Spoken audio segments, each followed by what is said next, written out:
स्वागत है। आज हम दफ्तर की दुनिया के एक ऐसे पहलू पर बात करने वाले हैं जो दिखता कम है पर असर बहुत डालता है। हाँ, पावर और पॉलिटिक्स।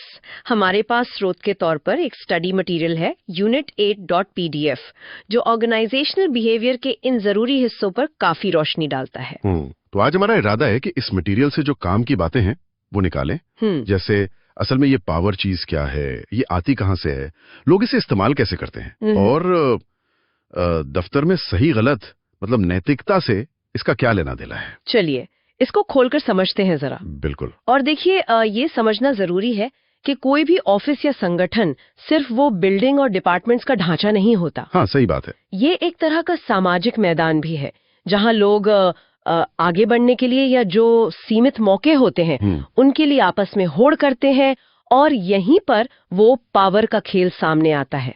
तो ये स्टडी हमें इसी खेल के क्या कहते हैं नियम समझने में मदद करेगी। तो सबसे पहले यही सवाल, ये पावर या शक्ति है क्या भला?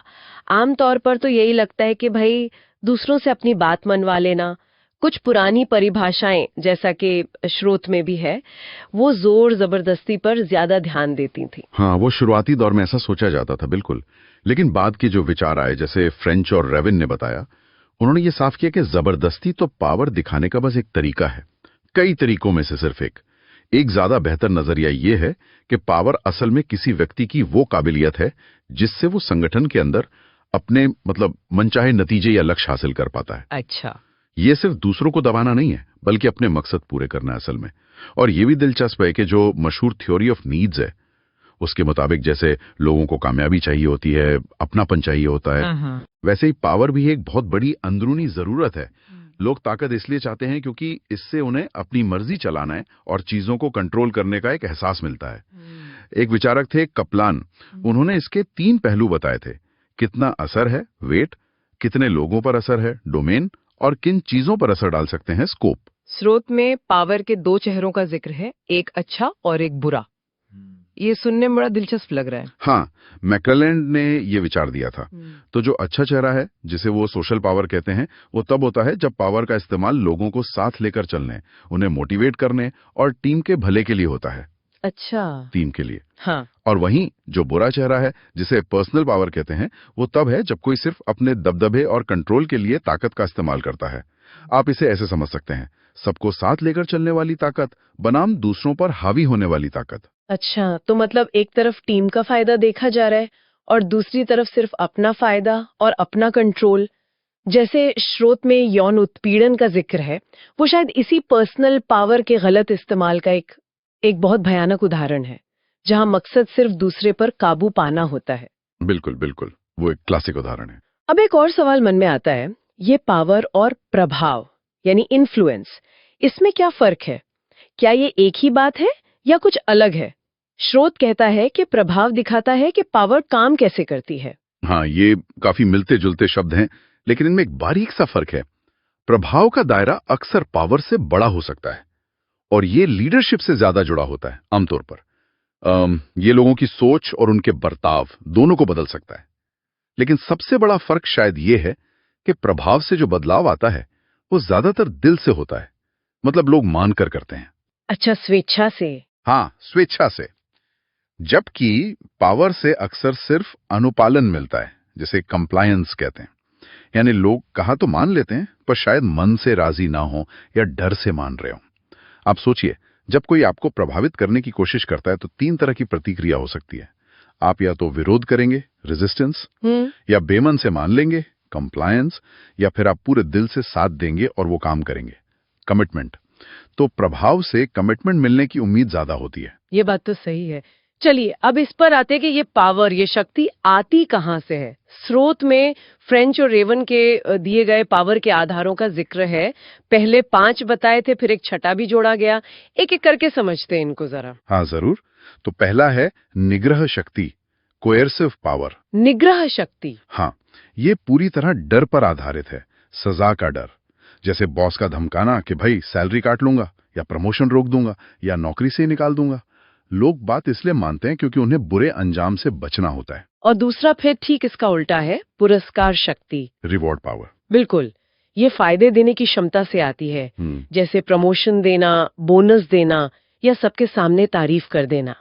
लेकिन यहाँ एक पेंच है, जैसा स्रोत में लिखा है, ये तभी काम करती है जब सामने वाले को उस इनाम की कद्र हो। सही बात है। अगर किसी को मान लीजिए प्रमोशन चाहिए ही नहीं, तो उसका लालच देकर उससे काम करवाना मुश्किल है। बिल्कुल, वो रिवॉर्ड उसके लिए मायने रखना चाहिए। तीसरा है विधि सम्मत शक्ति, लेजिटिमेट पावर। लेजिटिमेट पावर ये कुर्सी या पद से जुड़ी होती है, जैसे किसी कंपनी का मैनेजर है या स्कूल का प्रिंसिपल है या देश का प्रधानमंत्री।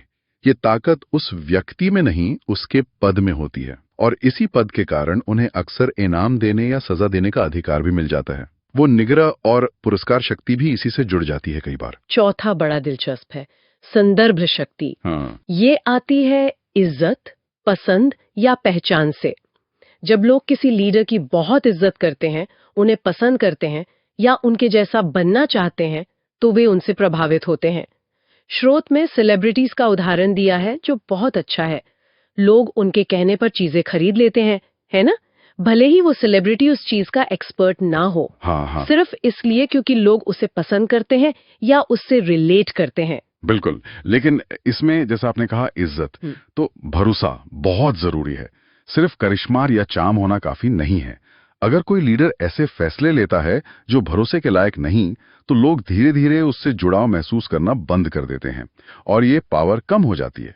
ये कमाई जाती है, मिलती नहीं है। सही कहा।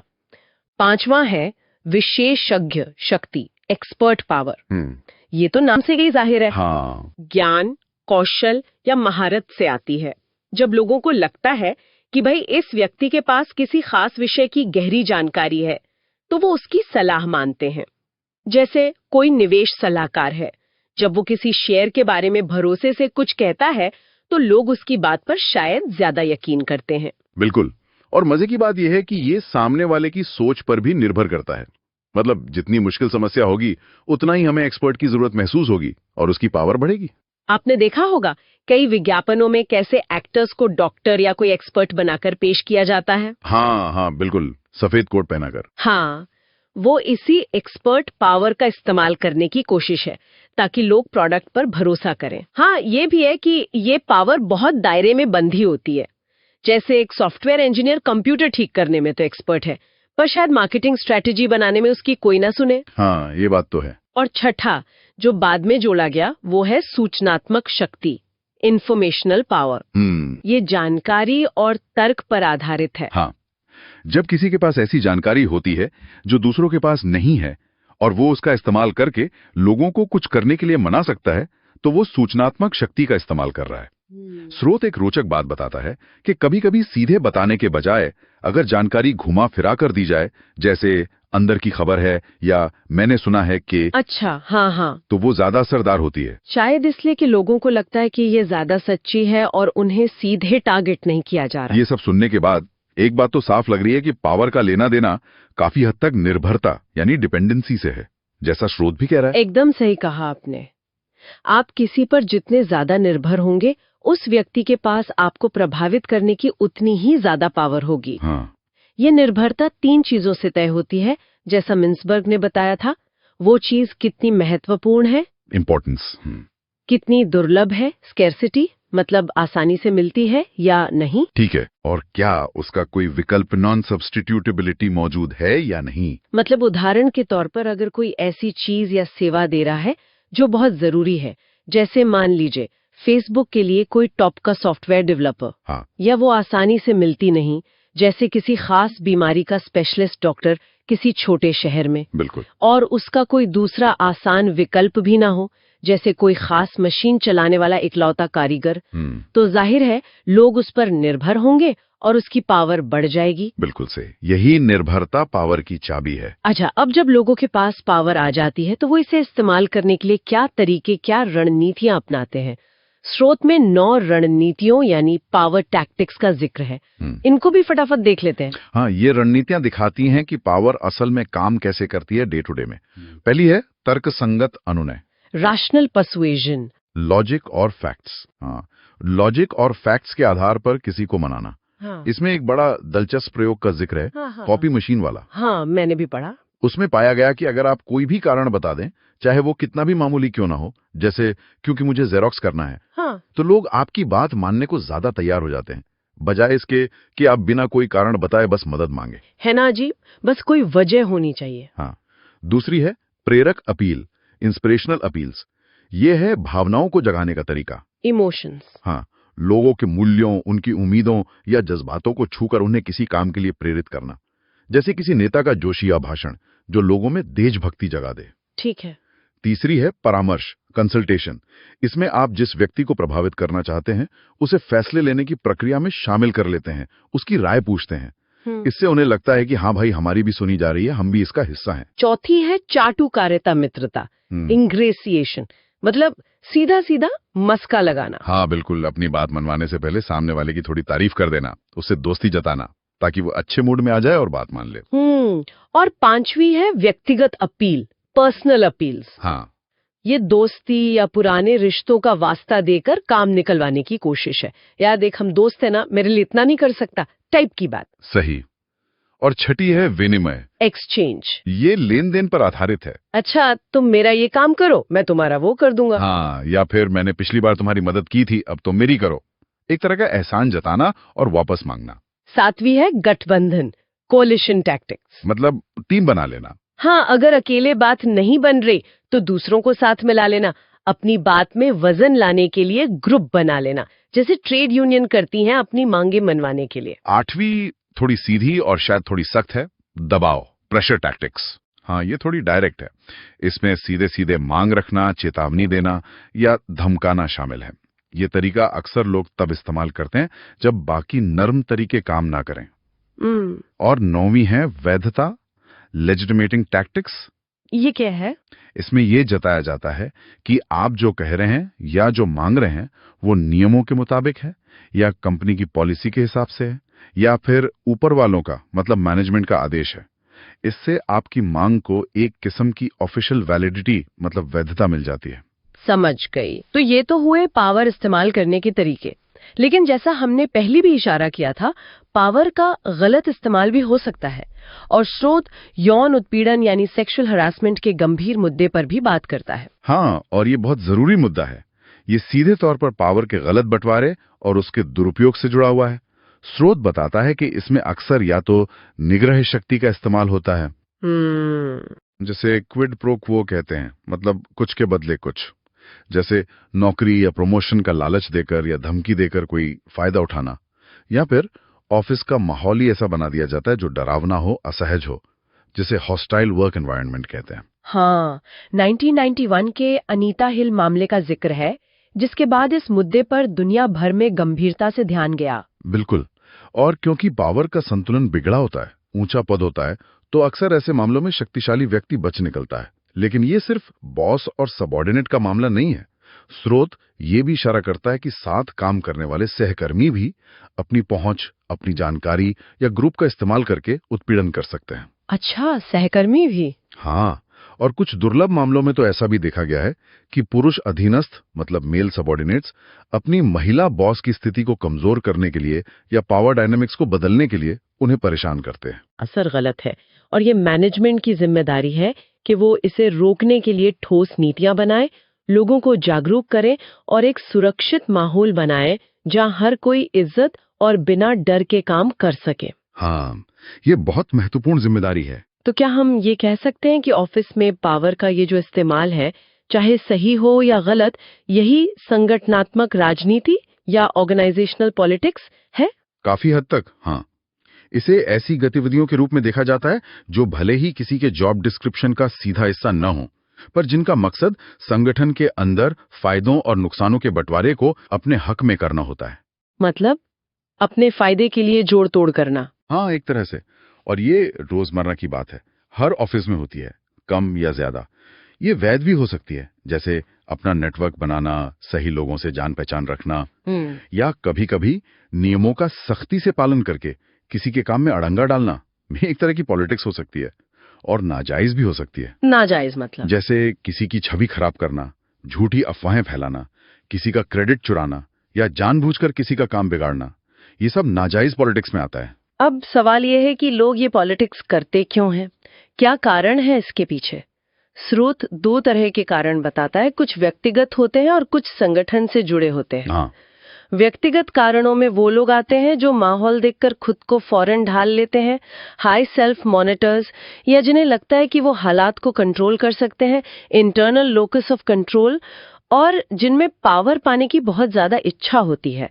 स्रोत में उन्हें मैकियावेलियन कहा गया है, मतलब वो लोग जो अपने मतलब के लिए दूसरों का इस्तेमाल करने में माहिर होते हैं। हाँ, ये व्यक्तिगत लक्षण वो भूमिका निभाते हैं, लेकिन शायद संगठन से जुड़े कारण ज्यादा अहम होते हैं, ज्यादा असर डालते हैं।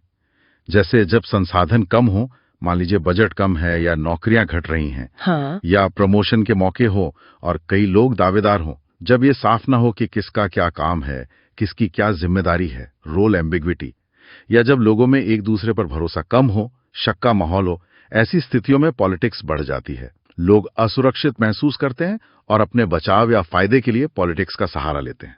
और हाँ, देखकर सीखना भी एक बड़ा फैक्टर है। बिल्कुल। जब लोग देखते हैं कि पॉलिटिक्स करके दूसरों को फायदा हो रहा है, वो आगे बढ़ रहे हैं, तो उन्हें लगता है कि शायद यही तरीका है कामयाब होने का, और वो भी वही रास्ता अपनाने लगते हैं। इसी से जुड़ी एक और बात है जो मुझे लगता है हम सब करते हैं। लोग चाहते हैं कि दूसरे उनके बारे में अच्छा सोचें, उनकी एक अच्छी इमेज बने।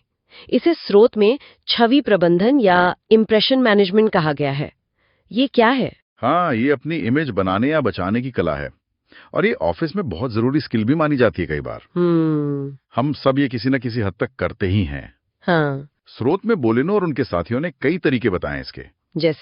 जैसे दूसरों की हाँ में हाँ मिलाना, अनुरूपता, कन्फॉर्मिटी, ताकि आप ग्रुप का हिस्सा लगें, या गलती हो जाए तो बहाने बनाना, बहाना अपनी जिम्मेदारी कम करने के लिए, या फिर गलती मानकर माफी मांग लेना, क्षमा याचना, अपॉलॉजीज, ताकि मामला रफा दफा हो जाए। हाँ, ये तो करते हैं लोग। फिर है दूसरों की तारीफ करके उन्हें खुश करना, चाटुकारिता, फ्लैटरी। हाँ। किसी का काम करके एहसान जताना, एहसान, ताकि जरूरत पड़ने पर वापस मांगा जा सके। अपनी तारीफ खुद करना, अपनी उपलब्धियां गिनाना, आत्मप्रचार, सेल्फ प्रमोशन, ताकि लोग आपको काबिल समझें। और एक और है मिसाल कायम करना, एग्जाम्प्लिफिकेशन, मतलब जरूरत से ज्यादा मेहनत दिखाकर ये जताना कि आप कितने समर्पित हैं, कितने मेहनती हैं, देर तक ऑफिस रुकना वगैरह। हाँ, ये तरीके काम तो आ सकते हैं, इसमें कोई शक नहीं, लेकिन स्रोत ये चेतावनी भी देता है कि अगर आप बहुत ज्यादा बनावटी या चालाक लगें तो लोग आप पर शक करने लगेंगे और आपकी विश्वसनीयता, आपकी इज्जत कम हो सकती है। तो यहाँ एक संतुलन साधना बहुत जरूरी है। बिल्कुल, ऑथेंटिसिटी बहुत जरूरी है। इस पूरी बातचीत के आखिर में एक सबसे बड़ा सवाल खड़ा होता है, वो है नैतिकता का, एथिक्स का। ये पावर, ये पॉलिटिक्स, ये इमेज मैनेजमेंट, इन सब के बीच सही गलत का पैमाना क्या हो? ये सबसे अहम सवाल है मेरे हिसाब से। नैतिकता उन मूल्यों का समूह है जो हमें बताते हैं कि क्या सही है और क्या गलत। और जैसा स्रोत इशारा करता है, ये हर व्यक्ति, हर समाज और हर संगठन के लिए अलग अलग हो सकते हैं। ऑफिस में नैतिकता इसलिए बहुत जरूरी है क्योंकि ये सीधे तौर पर कर्मचारियों की खुशी, उनके काम से जुड़ाव, उनकी वफादारी और आखिरकार कंपनी की सफलता पर असर डालती है। स्रोत में संगठन के अंदर नैतिकता के 4 स्तर बताए गए हैं, राव राम के हवाले से। कौन कौन से? कंपनी अपनी कमाई का कुछ हिस्सा दान करे या पेड़ लगाए। अच्छा। दूसरा हितधारक मुद्दे, स्टेक होल्डर इश्यूज, मतलब ग्राहक, कर्मचारी, सप्लायर जैसे लोगों से जुड़े मुद्दे, जैसे सबको बराबर तनख्वाह देना, या अगर प्रोडक्ट में कोई खतरा है तो उसके बारे में सच बताना। ठीक है। तीसरा है आंतरिक नीति मुद्दे, इंटरनल पॉलिसी इश्यूज। ये कंपनी और कर्मचारियों के बीच के रिश्तों से जुड़ा है, जैसे सही सैलरी देना, प्रमोशन में भेदभाव न करना, फेयरनेस रखना। और चौथा है व्यक्तिगत मुद्दे, मतलब हम आपस में, ऑफिस में एक दूसरे के साथ कैसा बर्ताव करते हैं, जैसे किसी की पीठ पीछे बुराई ना करना, दूसरों का क्रेडिट ना चुराना, ईमानदार रहना। ये बात भी बहुत अहम है जो स्रोत में कही गई है कि अगर कंपनी के नैतिक मापदंड आपके अपने मापदंडों से मेल नहीं खाते तो एक अंदरूनी संघर्ष होना लाजमी है। बिल्कुल। इसीलिए किसी भी संगठन से जुड़ने से पहले उसके कल्चर और वैल्यूज के बारे में जानना, रिसर्च करना जरूरी है। बिल्कुल, ताकि पता चले कि आप उस माहौल में फिट होंगे या नहीं। तो कुल मिला के आज हमने देखा कि पावर ऑफिस की दुनिया का एक जरूरी अभिन्न अंग है। ये डर से लेकर इज्जत तक कई अलग अलग रूपों में आती है। ये अक्सर हमारी दूसरों पर निर्भरता से पैदा होती है और लोग इसे लॉजिक से लेकर दबाव तक तरह तरह की रणनीतियों से इस्तेमाल करते हैं। हमने ये भी समझा कि कैसे इसका गलत इस्तेमाल हो सकता है, जैसा यौन उत्पीड़न के मामले में दिखता है, और कैसे ऑफिस पॉलिटिक्स और इमेज मैनेजमेंट रोजमर्रा के कामकाज का हिस्सा है, चाहे हम चाहें या ना चाहें। हाँ, और इन सब के बीच जो सबसे जरूरी बात निकल कर आती है वो है नैतिकता का ध्यान रखना। संगठनों के लिए भी और हम सबके लिए व्यक्तिगत तौर पर भी ये याद रखना होगा कि पावर का इस्तेमाल जिम्मेदारी से हो, पॉलिटिक्स में जहां तक हो सके पारदर्शिता हो और नैतिक मूल्यों का पालन किया जाए। ये न सिर्फ सही काम करना है बल्कि लंबे समय में सबके लिए फायदेमंद भी साबित होता है। आज की इस बातचीत के बाद एक सवाल मैं श्रोताओं के लिए मन में छोड़ जाती हूँ। अपने करियर में आगे बढ़ने के लिए, अपनी संगठनात्मक प्रभावशीलता को बढ़ाने के लिए इन पावर और इमेज मैनेजमेंट की रणनीतियों का इस्तेमाल करना कहाँ तक नैतिक है? वो कौन सी बारीक रेखा है जिसके पार ये मदद करने वाले औजार चालाकी या फिर बेईमानी बन जाते हैं? इस पर सोचिए। स्वागत है